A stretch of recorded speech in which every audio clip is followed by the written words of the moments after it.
Hello everyone, welcome to help guru one channel. तो आज हम लोग मैनेजरियल इकोनॉमिक्स का जो हमारा एक पूरा का पूरा प्लेलिस्ट है जिसमें मैनेजरियल इकोनॉमिक्स या ऐसा बोल सकते हैं बीबीए में ये टॉपिक चलता है आपका बिजनेस इकोनॉमिक्स के नाम से। उसमें चलता है आपका ये बिजनेस इकोनॉमिक्स के नाम से, और एमबीए में ये सब्जेक्ट चलता है आपका मैनेजरियल इकोनॉमिक्स के नाम से। दोनों में सब्जेक्ट ऑलमोस्ट सेम ही है, बस फ़र्क इतना होता है कि उसमें तो एमबीए में थोड़े से टॉपिक एक्स्ट्रा होते हैं पढ़ने के लिए, बट सब्जेक्ट वही है। इकोनॉमिक्स मतलब इकोनॉमिक्स ही है, और इकोनॉमिक्स आपका जो है ये मैनेजमेंट पॉइंट ऑफ व्यू से है। तो इसी में आज हम लोग जो टॉपिक डिस्कस करने वाले हैं, हम आज डिस्कस करेंगे प्रोडक्शन पॉसिबिलिटी कर्व के बारे में। इसको हम शॉर्ट में बोलते हैं पीपीसी के नाम से भी बोला जाता है इसको, और इसको हम एक नाम और होता है इसका, दैट इज ट्रांसफॉर्मेशन कर्व भी बोलते हैं। बहुत इंपॉर्टेंट टॉपिक है ये यूनिट, ये बीबीए में शायद यूनिट 1 से है ये टॉपिक, और आई थिंक एमबीए में यूनिट 2 में है ये टॉपिक। तो चलिए ये टॉपिक के बारे में आज हम लोग डिस्कस करते हैं कि प्रोडक्शन पॉसिबिलिटी कर्व क्या है। तो सबसे पहले देखिए, अगर हम पीपीसी की बात करते हैं तो ये टॉपिक का हम इंट्रोडक्शन देखते हैं पहले कि क्या है, क्यों ज़रूरी है, क्यों मैनेजमेंट में पढ़ रहे हैं, और क्या रिलेवेंस है इस टॉपिक का। तो देखिए, पीपीसी यानी कि प्रोडक्शन पॉसिबिलिटी कर्व एक ऐसा कर्व होता है, ऐसा वाला एक ऐसा कर्व होता है जो कर्व बेसिकली हमें क्या बता रहा है, ये हमें बताता है ऑप्टिमम प्रोडक्ट मिक्स के बारे में। ये टॉपिक मेन हमें क्या बताता है, ऑप्टिमम प्रोडक्ट मिक्स के बारे में। ये एक डिसीजन मेकिंग टूल होता है जो मैनेजर को हेल्प करता है कि उनको ये डिसाइड करना है कि उनका ऑप्टिमम प्रोडक्ट मिक्स क्या रहेगा किसी कंपनी के बारे में। और अगर हम देखें तो ये बेसिकली हेल्प करता है प्रोड्यूसर को ये ट्रैक करने के लिए कि रेट ऑफ ट्रांसफॉर्मेशन क्या है किसी स्पेसिफिक प्रोडक्ट का into another situation where the economy shift from one possible position to another। देखिए अभी ये ऐसा लग रहा होगा कि क्या लिखा हुआ है ये सब चीज़ें, छोड़िए, हम इसको हम सबसे सिंपल चीज़ तरीके से बताती हूँ कि प्रोडक्शन पॉसिबिलिटी कर्व क्या होता है। कि पीपीसी एक ऐसा कर्व होता है जो हमें ऑल्टरनेटिव कॉम्बिनेशन बताता है किसी दो गुड्स के बारे में, ठीक है ना। बट सिचुएशन क्या होती है कि रिसोर्सेज आपके कांस्टेंट होने चाहिए और टेक्नोलॉजी भी आपकी कांस्टेंट होनी चाहिए। तो ये हमें एक कॉम्बिनेशन बना के देता है कि अगर आपके पास दो गुड्स का प्रोडक्शन चल रहा है किसी कंपनी में, या प्रोड्यूसर जो है, प्रोड्यूसर यानी कि जो कंपनी चला रहा है, जो चीज़ों को प्रोड्यूस करवा रहा है ना। तो अगर कोई कंपनी का प्रोड्यूसर है या प्रोडक्शन मैनेजर है, वो ये ट्रैक करने की कोशिश करे कि हमारा रेट ऑफ ट्रांसफॉर्मेशन क्या होगा किसी स्पेसिफिक प्रोडक्ट को लेके, और किसी स्पेसिफिक सिचुएशन को जब हम इकोनॉमी को शिफ्ट कर रहे हैं एक पोजीशन से दूसरी पोजीशन, ये एक पोजीशन ही तो है। तो बेसिकली क्या करता है, ये एक ग्राफ बना के देता है, और यहाँ पे आपका एक प्रोडक्ट एक्स होता है, एक आपका प्रोडक्ट वाई होता है। तो हम दो प्रोडक्ट के बारे में देखते हैं या दो गुड्स के बारे में देखते हैं कि कॉम्बिनेशन ऐसी कौन सी कॉम्बिनेशंस बन के हमारे पास आ रही है जिस कॉम्बिनेशन में हमारा फुल्ली यूटिलाइजेशन हो, यानी कि जितने भी रिसोर्सेज हमारे पास हैं, जो भी टेक्नोलॉजी हमारे पास है, उस प्रॉपर टेक्नोलॉजी, उस प्रॉपर रिसोर्सेज के अंदर हमारे पास कौन सी कॉम्बिनेशन, हमें कितना प्रोडक्ट ए बनाना है और कितना प्रोडक्ट बी बनाना है, या कितना हम प्रोडक्ट एक्स प्रोड्यूस करेंगे और कितना हम प्रोडक्ट वाई को प्रोड्यूस करेंगे। तो ये एक कॉम्बिनेशन बना के देता है, कॉम्बिनेशन बना के देगा कि ठीक है, आपको अगर 1200 का ही प्रोडक्शन करना है तो आप 1000 प्रोडक्ट एक्स के बनाओ और 200 आप प्रोडक्ट वाई के बनाओ, या आप 600 बनाओ, या आप 800 या आपका 400 बनाओ। तो ये हमें कॉम्बिनेशन बना के देता है। तो इसीलिए मैंने अभी यहाँ पर जो लाइन बोली थी कि ये डिसीजन मेकिंग का बेस्ट टूल माना जाता है मैनेजर के लिए, क्योंकि वो इसी ग्राफ की हेल्प से ये डिसाइड कर पाते हैं कि कितना ऑप्टिमम प्रोडक्ट मिक्स है जो हमें सबसे ज़्यादा मतलब प्रॉफिट जनरेट करके देगा, या जो हमारे जितने भी रिसोर्सेज या टेक्नोलॉजी हम यूज़ कर रहे हैं उसको फुल तरीके से यूटिलाइज करेगा। तो वो एक इसी ग्राफ के ऊपर हम चेक करते हैं कि ये जो ग्राफ बन के आ रहा है वो कौन कौन से पॉइंट पे हमें सेटिस्फेक्शन दे रहा है। तो इसीलिए ये वाली चीज़ भी यहाँ पे लिखी है कि ये प्रोड्यूसर को हेल्प करता है कि वो ट्रैक कर पाए कि कितना उसका ट्रांसफॉर्मेशन हो रहा है स्पेसिफिक प्रोडक्ट को लेके, अगर वो शिफ्ट करता है वन पोजीशन से अनदर पोजीशन पे। ये अब जो ग्राफ होता है वो क्या रिप्रेजेंट करके देता है, नंबर ऑफ प्रोडक्ट को that a manufacture can create with limited resources and technology available at the hand. आगे देखते हैं आप। बस इंट्रोडक्शन पॉइंट ऑफ व्यू से आप इतना ध्यान रखो कि जो पीपीसी कर्व होता है, ये पीपीसी कर्व हमें बेसिकली एक ऐसी कॉम्बिनेशन बना के देता है जिस कॉम्बिनेशन से हमें दो गुड्स के बारे में इंफॉर्मेशन मिलती है कि हमें कितना ए और कितना बी, कितना एक्स और कितना वाई प्रोड्यूस करना है, और वो प्रोड्यूस जो हम करेंगे उस प्रोडक्शन में हमें कितना सेटिस्फेक्शन किस किस पॉइंट पे मिलेगा। तो ये बेसिकली हमें यही चीज़ बताता है और इसीलिए इसको डिसीजन मेकिंग टूल बोलते हैं।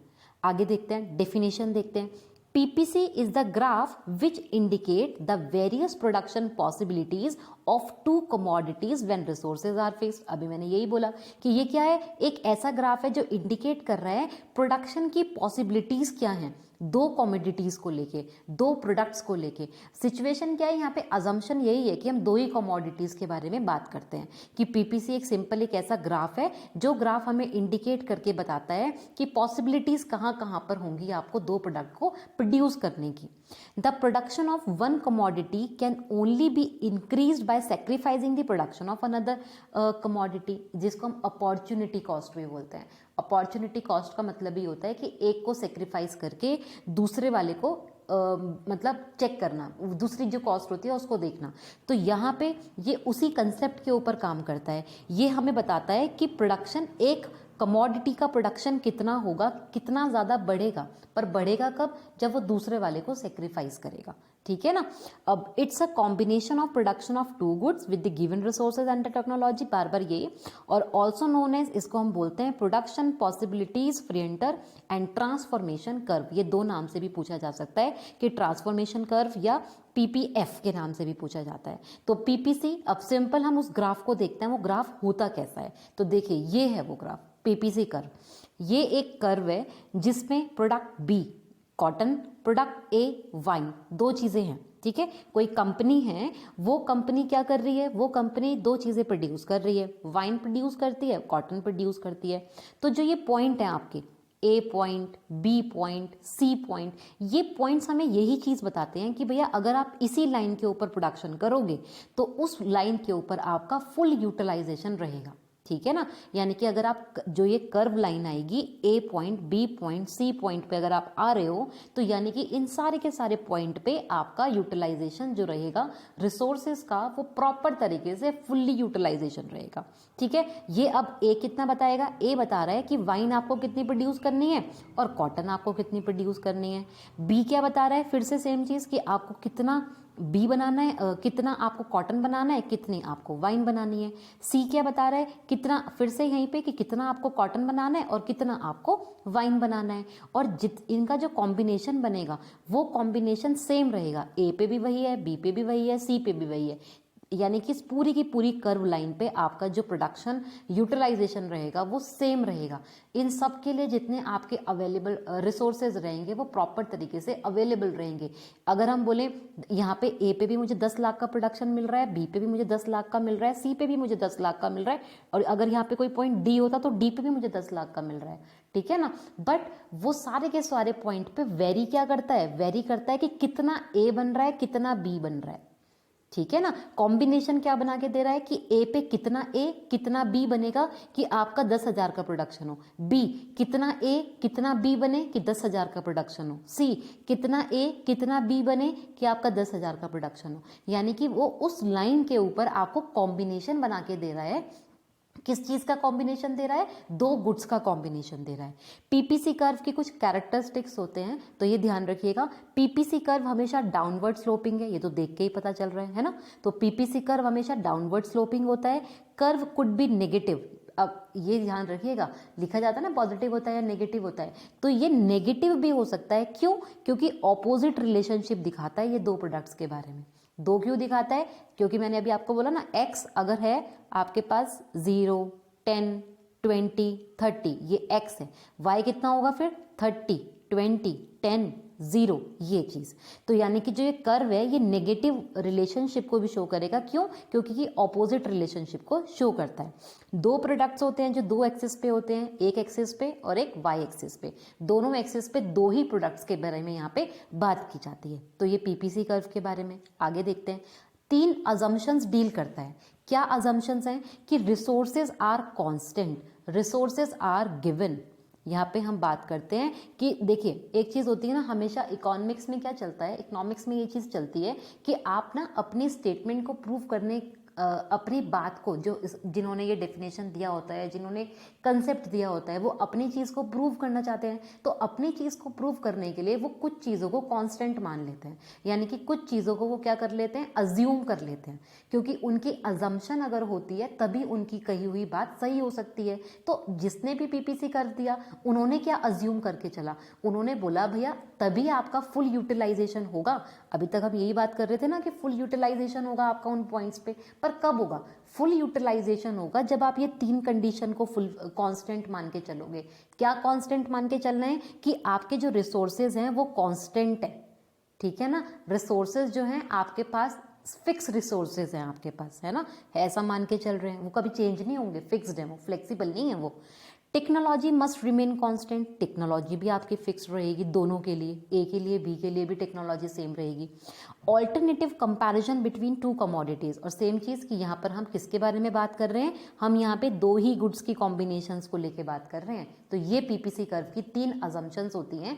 अलग अलग बुक में आपको अलग अलग तरीके से लिखी हुई मिल सकती हैं, बट कहने का मतलब सबका यही है। मैंने इसको कोशिश करी है सिंपल तरीके से बताने की, तो उसको कन्वर्ट करके मैंने सिंपल फॉर्म में लिखा है कि जो रिसोर्सेज, 3 ही चीज़ों की बात हो रही है, resources constant, resources fix, technology fix, और 2 ही चीज़ों को हम कंपेयर करेंगे यहाँ पे। आगे चलते हैं।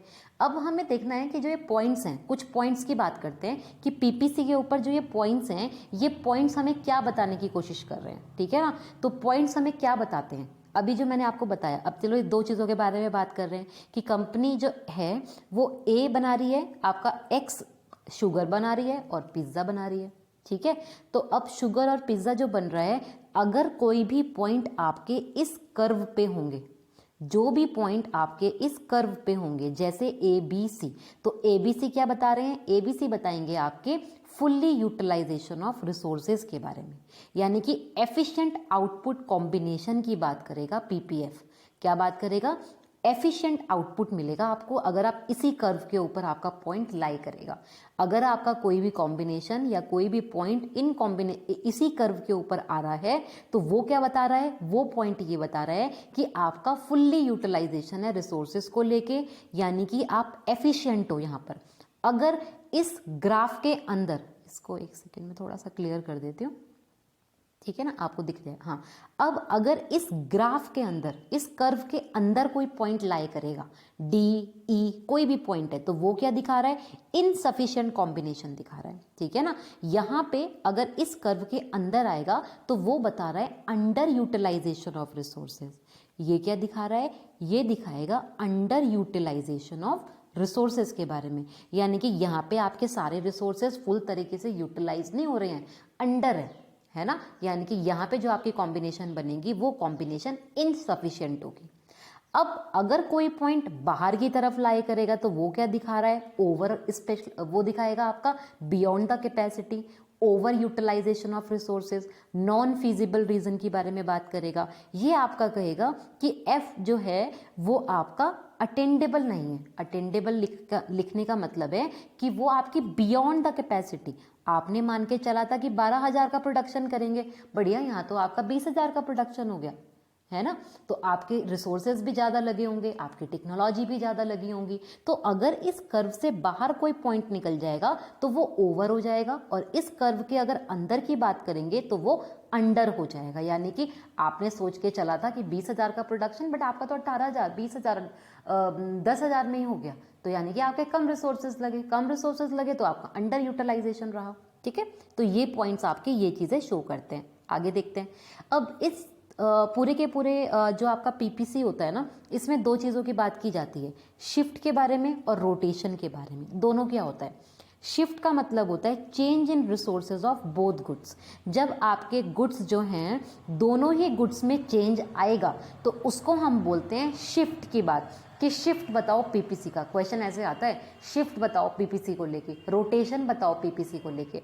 तो शिफ्ट और रोटेशन पहले पता तो चले कि क्या होता है। तो शिफ्ट का मतलब होता है कि change in resources of both goods, दोनों में चेंज होगा, या तो दोनों के दोनों बढ़ेंगे या दोनों के दोनों कम होंगे, या एक बढ़ेगा तो एक कम होगा, एक कम होगा तो दूसरा बढ़ेगा, मतलब दोनों में ही चेंज आएगा, फिक्स नहीं होगा कुछ भी चीज़, ठीक है। रोटेशन क्या बोलता है कि चेंज ना बस एक ही में आएगा, दूसरे वाला आपका कांस्टेंट रहेगा, ठीक है। यानी कि अगर आपका x बढ़ेगा तो y कांस्टेंट होगा, y बढ़ेगा आपका तो x कांस्टेंट होगा। तो वो ये वाली बात करता है। अगर ऐसी बात हो रही होती है तो वो आपका रोटेशन की बात करता है। आगे देखते हैं आपकी पीपीसी के बिहाफ पे क्या है। शिफ्ट ऑन पीपीसी को लेके बात करते हैं। अभी मैंने वर्ड बोला शिफ्ट को, तो शिफ्ट का मतलब दोनों में चेंज आएगा, ठीक है। तो अब ध्यान रखिए, क्वेश्चन ऐसे पूछा जाता है ना, जब शिफ्ट होता है कि पीपीसी का राइट वर्ड बढ़ रहा है, लेफ्ट वर्ड बढ़ रहा है, तो क्या हो रहा है ना। तो जब हम बात करते हैं कि पीपीसी का कर्व आपका राइट वर्ड हो गया, राइट वर्ड हो गया यानी कि आगे हो गया। पहले आपका केवल इतना था, अब वो आपका जो था वो बढ़ के अब वो आपका जो था वो अब बढ़ के आपका यहाँ आगे चला गया, यानी कि आगे हो गया। ये आगे यानी कि राइट की तरफ बढ़ गया। राइट की तरफ बढ़ता है तो हम बोलते हैं उसको कि आपकी जो टेक्नोलॉजी है, जो आपके रिसोर्सेज हैं वो बढ़ गए। अभी आपको याद है ना, मैंने अभी बाहर वाला पॉइंट बताया था।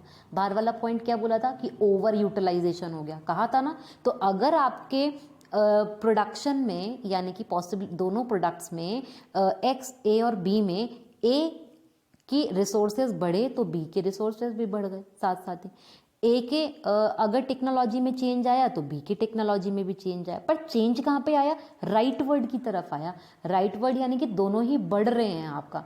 जब दोनों ही हम इंक्रीज की बात करते हैं तो राइट वर्ड पे जाता है। इसका मतलब होता है आपका इकोनॉमिक ग्रोथ हो रहा है, यानी कि भैया आपका तो ग्रोथ ही हो रहा है ना, क्योंकि आपने तो माना था 15,000 ही होगा प्रोडक्शन, पर 20,000 का प्रोडक्शन हो गया। अच्छी बात है, तो ग्रोथ हो रही है आपकी, इकोनॉमिक ग्रोथ की तरफ चले गए आप। अगर अब आपका लेफ्ट वर्ड होता है, यानी कि अब लेफ्ट शिफ्ट हो गया लेफ्ट की तरफ। मेन क्या था आपका, अब यहाँ पे आपका जस्ट अ सेकेंड, यहाँ पे आपका जो मेन था, मेन तो फिर से आपका यही है। ओ माय गॉड, थोड़ा सा गलत हो, एक सेकेंड। मेन क्या है अब आपका? मेन आपका ये वाला है अब यहाँ पे ए और बी वाला, और इसको चेंज करके क्या बन गया, इसको आप चेंज करके वो अंदर की तरफ आ गया। अंदर की तरफ आने के पॉइंट मैंने क्या बताया था? अंडर यूटिलाइजेशन वाला। तो जब अंदर की तरफ आया तो ऑब्वियस सी बात है क्या हुआ? कम हुआ। यहाँ पे बढ़ा था और यहाँ पे आपका कम हुआ। तो जब यहाँ पे कम हो रहा तो कम होने का मतलब क्या हुआ? अंदर की तरफ हो गया। अंदर की तरफ यानी कि डिक्रीज हो गया। तो जब डिक्रीज करने की बात करते हैं तो लेफ्ट की तरफ हमेशा शिफ्ट होगा। तो ये पूछते हैं पीपीसी का कर्व अगर राइट की तरफ शिफ्ट हो रहा है तो क्या हो रहा है? इकोनॉमिक ग्रोथ हो रही है, बढ़ रहा है। बट अगर आपका लेफ्ट की तरफ शिफ्ट हो रहा है तो उसका मतलब क्या हुआ? उसका मतलब होता है कि उसमें डिक्रीज हो रहा है। आपका जो ग्रोथ है वो अंडर ग्रोथ चल रहा है, अंडर आपका यूटिलाइजेशन चल रहा है आप, ठीक है। तो हम यहाँ पे इसकी बात करते हैं। अब हम बात करते हैं आपका रोटेशन को लेके। रोटेशन एक सेकेंड, ये आपका जो मैं एक चीज़ बता देती हूँ, ये वाला ग्राफ अनअकैडमी से लिया है मैंने, तो वहाँ से ये ग्राफ लिया था। तो क्योंकि ये ग्राफ अच्छे तरीके से एक्सप्लेन किया गया था तो उसको मैं यहाँ पे क्रेडिट देना चाहूँगी। अब rotation on PPC, rotation on PPC की हम बात कर रहे हैं। रोटेशन का मतलब जैसे मैंने अभी बताया, it means change in the resources in any one good. जब हम किसी एक गुड में चेंज कर रहे हैं तो क्या होगा? रोटेट करने की बात कर रहे हैं। अब इसका मतलब क्या होता है कि अगर आपका x बढ़ेगा, अभी जैसे मैंने आपको बोला, तो y कांस्टेंट होगा। और इसका मतलब क्या हुआ? अगर आपका x कम हुआ तो y भी क्या होगा? कांस्टेंट होगा। या y अगर आपका बढ़ा तो x आपका कांस्टेंट होगा। ये वाली चीज़ करता है। तो यहाँ पे देखो, जब इसका ग्राफ बनता है ना तो इसका ग्राफ ऐसा कुछ बनता है कि ओरिजिनल तो ये था, अब a की तो बढ़ा, a ही तो सॉरी b आपका b ही तो बढ़ा, पर a तो सेम ही है ना, a तो फिक्स ही है ना। अगर हम ये वाली बात कर रहे हैं तो कर्व यहाँ से आएगा कि नया पॉइंट तो ये था बट पुराना वाले से तो मिलेगा जाके, तो इसका कर्व कुछ ऐसा बनता है। और अगर हम बात कर रहे हैं कि ए बी यही था आपका, ए बढ़ाया अब की बार मतलब x बढ़ाया। यहाँ पे जो ए क्यू लिखा है, ए का मतलब x और q का मतलब वाई। अब यहाँ पे अगर हमने ए को बढ़ाया यानी कि एक्स को बढ़ाया पर वाई तो कांस्टेंट है, तो यहाँ पे ये ऐसे वाला ग्राफ आपका बनता है। तो ये ध्यान रखिएगा, पीपीसी रोटेशन राइट की तरफ है यहाँ पे और पीपीसी रोटेशन आपका लेफ्ट की तरफ है यहाँ पे। तो ये आपका रोटेशन ऑन पीपीसी आता है, ठीक है। तो आज की क्लास के लिए इतना ही। आज हमने पीपीसी को डिस्कस किया कि प्रोडक्शन पॉसिबिलिटी कर्व क्या होता है, इसकी अजम्पशंस क्या होती है, ग्राफ के पॉइंट्स आपको क्या चीज़ें बताते हैं, और शिफ्ट और रोटेशन ऑफ पीपीसी आपका क्या होता है। इस पॉइंट पे अगर आपको कोई इस टॉपिक में कोई डाउट होगा तो आप मुझे कमेंट सेक्शन में ज़रूर बताइएगा। और जैसा कि मैंने आपको पहले भी बताया था कि मैंने अभी एक नया ग्रुप बनाया है बीबीए और एमबीए के स्टूडेंट्स के लिए टेलीग्राम पे, तो मैंने उसका लिंक डिस्क्रिप्शन बॉक्स में लिखा हुआ है। आप अगर चाहें तो उस ग्रुप को ज्वाइन कर सकते हैं। वहाँ पे एक डिस्कशन फॉर्म है, उस डिस्कशन फॉर्म में आप अपने डाउट्स जो भी सब्जेक्ट को लेके हों तो वो पोस्ट कर सकते हैं। I will means try to help you in any topic. जो भी टॉपिक आपका किसी भी चीज़ से रिलेटेड है आप वहाँ पे पोस्ट करेंगे, या कोई आप और वीडियो चाहते हैं तो आप वहाँ पे ले सकते हैं। और इससे रिलेटेड जो ये पीपीटी है ये भी आपको वहाँ पर मिल जाएगी पीडीएफ फॉर्म में, सो दैट आप अपने नोट्स बना पाओ। तो आज की वीडियो के लिए इतना ही। Thank you so much and keep learning with Help Guru 1।